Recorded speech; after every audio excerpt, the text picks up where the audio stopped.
sometime in the summertime with my sister-in-law.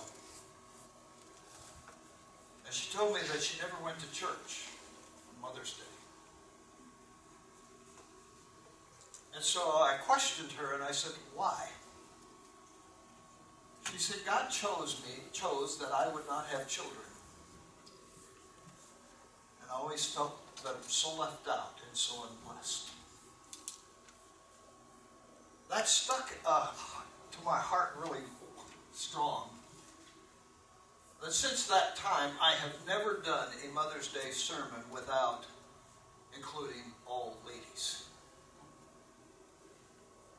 I don't know why God chooses some to be a mom and others not to be.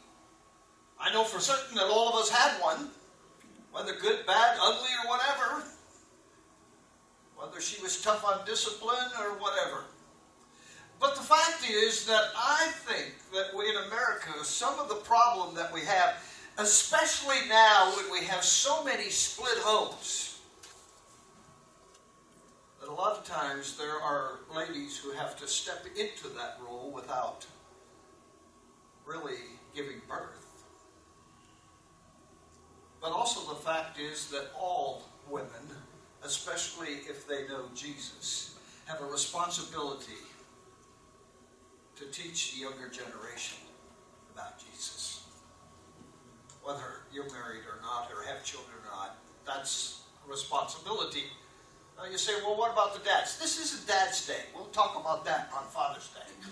We're talking about ladies today because this is your day. This is the day you are going to be celebrated. I don't even know what we're doing yet for Mother's Day. As you know, I have become a passive husband. And she has to make the decisions. As long as today includes 2 hours somewhere for my nap, we're going to have a blessed day. But I want you to know that in Proverbs 31, we've always looked at that as Mother's Day sermon, but as I was looking over that and thinking about Mom's Day and ladies and whatever, I realized that it has a whole lot more in there. I found that there are 6 ways in which all women are a blessing. Now, I want you ladies to listen very carefully, because I think it's very important that you understand I said all ladies. That doesn't mean whether you're mom or not, or we're going to hope to be someday or whatever. But there are 6 ways in which you are a blessing. Now we may go through this list today, and you may say, well, Pastor D, I didn't do so well. I got 1, maybe you got 2, maybe you got 4, maybe you got 5. I don't know. What I want you to do is, this really ought to be your checklist. This is what's really crucial and important. So we go back to Proverbs 31. It starts actually in verse 20, where he starts out. But I want to take out 3 things that are very crucial. In verses 20, 22, and 24, it said, she extends her hands to the poor. She reaches out her hands to the needy. She makes tapestry for herself. Her clothing is fine linen and purple. She makes linen garments, sells them in the supply sashes for the merchants. The first blessing that a lady can be is to work with her hands. God has given every single individual some kind of talent that they can do. I want you to know that if you watch the cooking show, one of my talents is not cooking, nor do I ever intend it to be. My idea, if I have to cook at home, the same dish it is warmed up in is the same dish you eat out of. But when I cook, it's which restaurant are we going to? That's how I cook. Now, I did a funeral on Friday, and it was a blessing to be a part of with that family. But I was sad. You know why I was sad? Because there were all these pictures of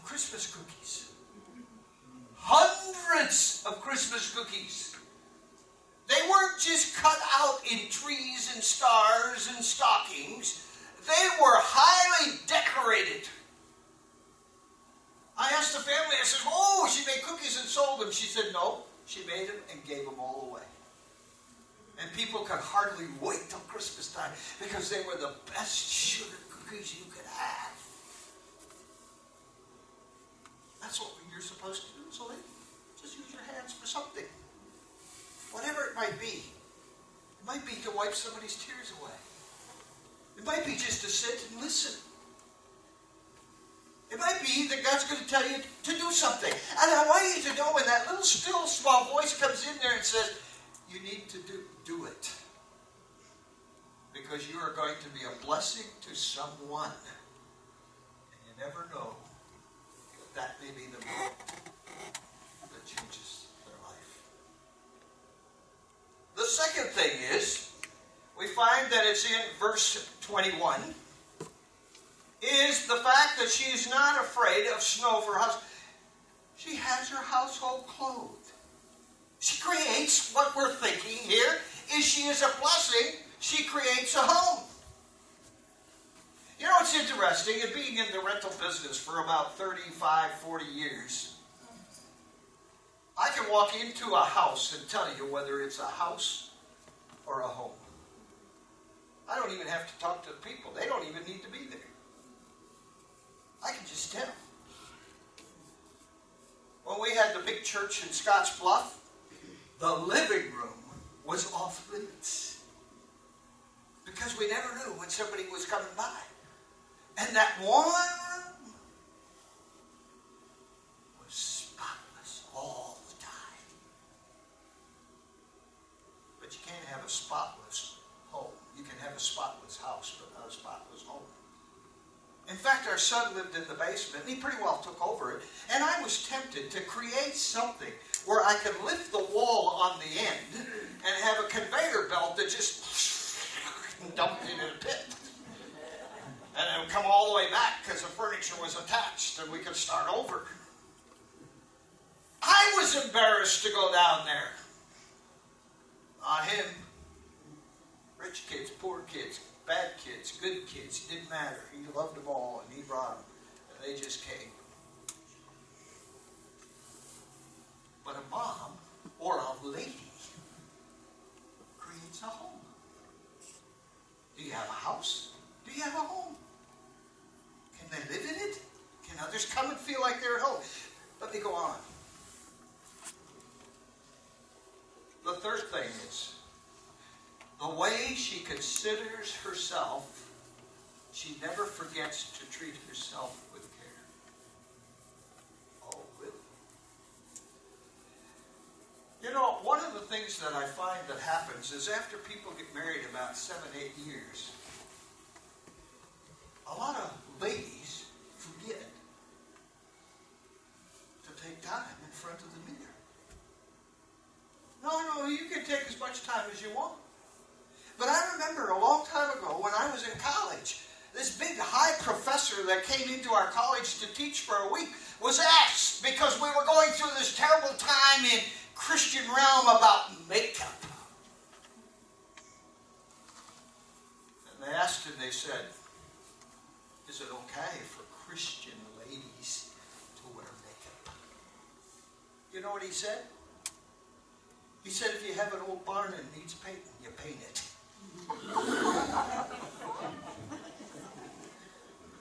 I know, ladies, you're not inviting me to dinner today.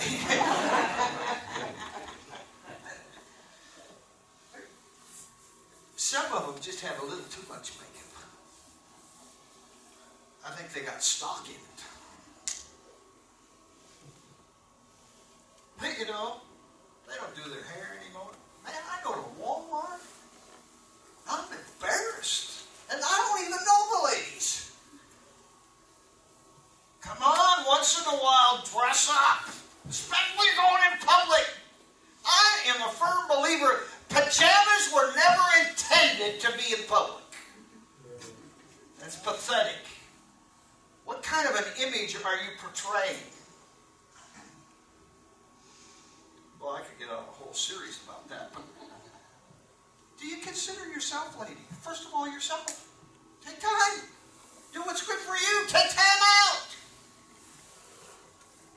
They said when Mrs. Wesley had 7 boys that all became preachers, that every once in a while they knew when they went in and the rocking chair and the blanket was over Mama Wesley's head, that was her time.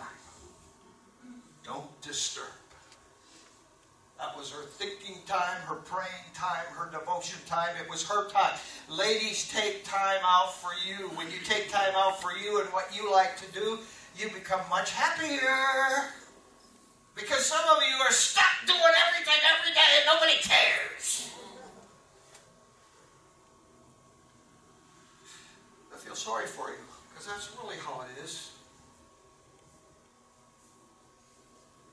The little girl with the lollipop, instead of us as husbands and children to say thank you, we ask, unwrap it please. Do this. Maybe not even use the word please. Just do it! You know what would really make, listen to me kids for a minute. You know what would really make Mom happy? Is you do something before she asks you to do it.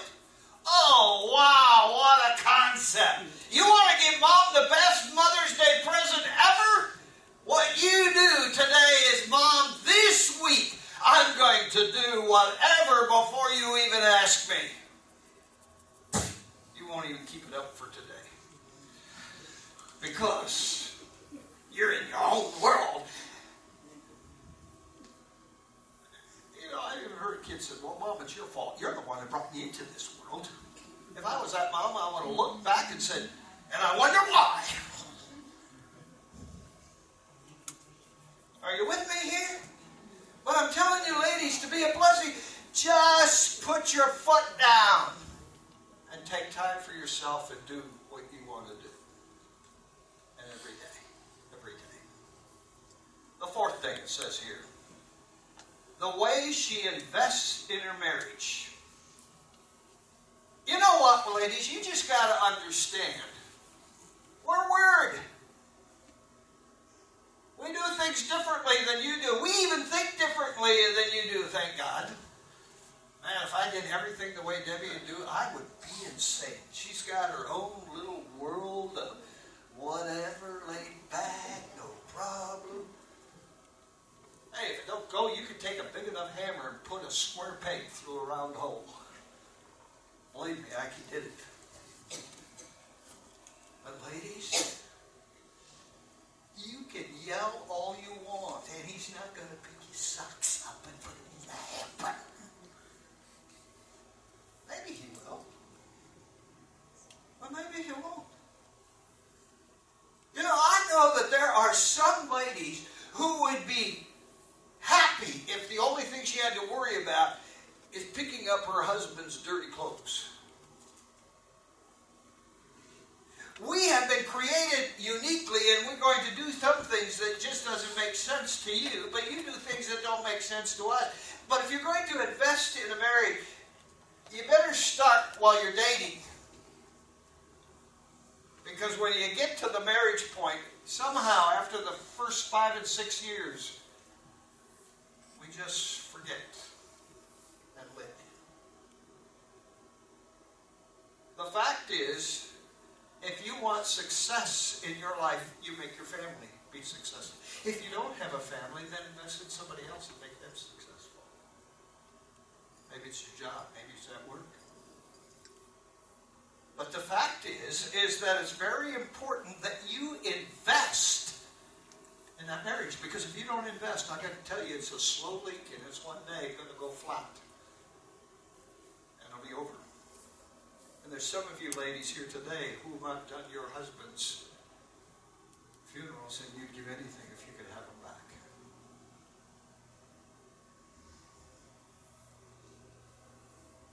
Hello? Sometimes we need to go back to... A guy asked me this past week. I hadn't seen him for probably 3-4 years. He asked me this question. I don't know where he came up with it, but he asked me this question. He said, why did your wife marry you in the first place? points. Well, I'm not really sure. I do know this, that the professors met with her when we got engaged and tried to talk her out of it. She backslid.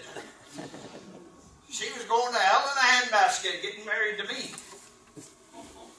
I said, I don't know. I never asked her.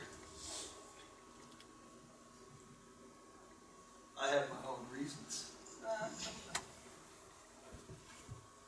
But the fact is, invest. Invest. Invest. It'll come around someday. Well, let's go on. 5. The way she speaks. He says in verse 26, she opens her mouth with wisdom, and on her tongue is kindness. The way she speaks, that's how kind. Well, I listen to some husbands and wives in public, and I'm wondering what it's like when they're by themselves.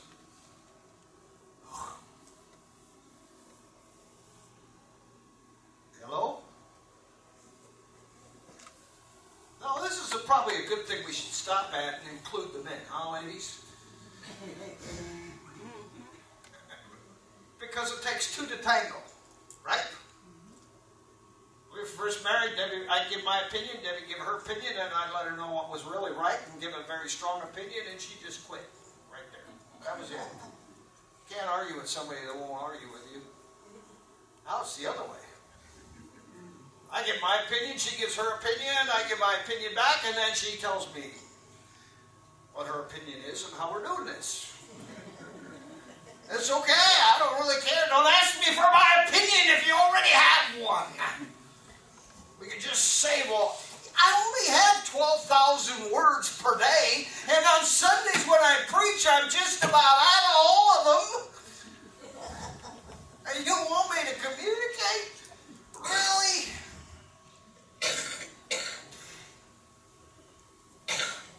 She always speaks with kindness. The way she is in public is the way she is at home. That's the way it should be. Sometimes, people will say to me, well, Pastor D, I just have to speak my mind. No, keep your mind. That would be better. Don't just, sometimes you need to bite your tongue. Sometimes maybe you need to bite the end of it off. It would be better. But how do you talk? What do you say? What's your conversation? Well, I know I'm already in trouble with you ladies, but I bought you a rose anyway, so. Here's the most important. Number 6. It's the way she exercises her faith. Now, it's interesting, in verse 30, it says, charm is deceitful, beauty is passing. But a woman who fears the Lord shall be praised.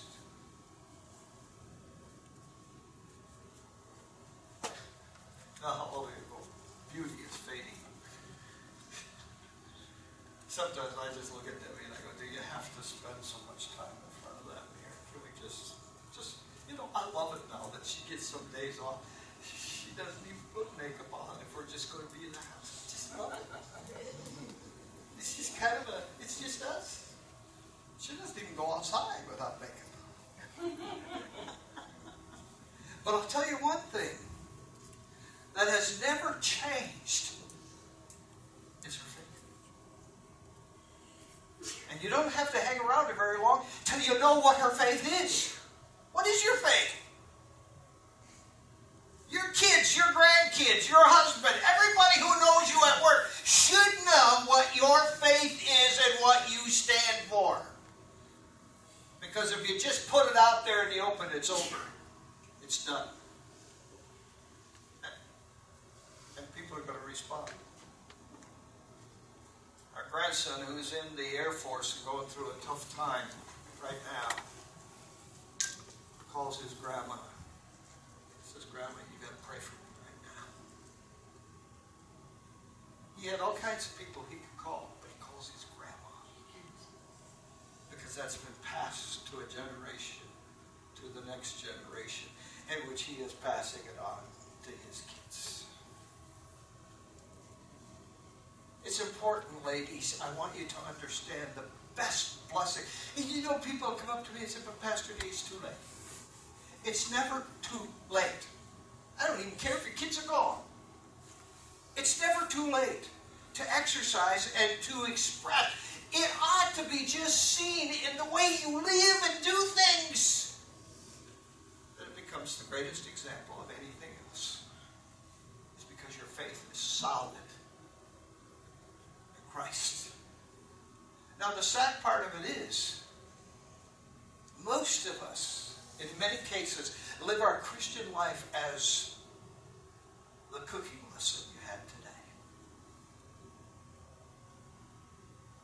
The Bible is the instruction.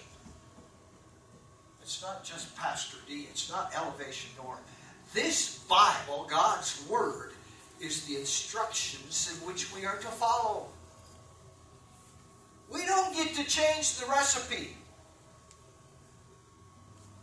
Well, that cinnamon and coffee did taste kind of good together. But you know it's going to be a horrible piece of pie to eat. And that's when we have trouble with our Christian life. We add things that we think would be good. You know, I don't know how these old ladies way back cooked. Put a pinch of this. What is a pinch? A good helping of this. What is a good helping? To me, a good helping is when you get that great big spoon and you stick it in that mashed potatoes and you pull it out and man, it's over the sides and heaping. Man, that's what I call a healthy portion. And we do all kinds of things to add to our faith. And then we sit there and our wheels just spin and we go nowhere. And then we become discouraged. I want to challenge you ladies today. If you're discouraged, don't be. This is the worst day of the rest of your life. I want you to know that God can pick you up right now, whether you're 20 or whether you're 80. And God can pick you up and He can just do the unbelievable through you. Because He created you in His image. I told a lady yesterday how proud I was of her, and I believed her. Her text back to me was, I'm glad somebody does, because I don't even believe it. My heart broke. You are a blessing. Now, I've told you that everybody's a blessing, right? Some when they come and others when they go. But be the blessing in coming. Change people's lives right where they're at. You know, there's something about a mother's love that is unquestionable. Boy, there were times that I just wanted to just whip our boys to no end. And here's Debbie with her, Dad, understand. I don't want to understand. I just want to take care of the problem, and I want to do it in such a way they'll remember it before they do it again. Didn't work when I grew up. I challenged it anyway. But moms, you got a love that unbelievable. And you need to understand something. A husband's wife, a husband will usually have his love transferred in most cases, to the wife, where the mom will always put the children first. She always takes care of them. And the sad part of it is, as kids, we don't want them to take care of us. We want to do it on our own way. And the opposite of what mom wants. But the fact is, that's not how life is. And you know what? We don't get a perfect kid. I I was the only one. I was a perfect monster. But I want you to know something. You ladies are special in God's eyes, and He will always, always have your back, your side, your front. He will always take care of you. Just be a blessing. And when you are a blessing, you will be treated as a blessing. Father, thank you for moms.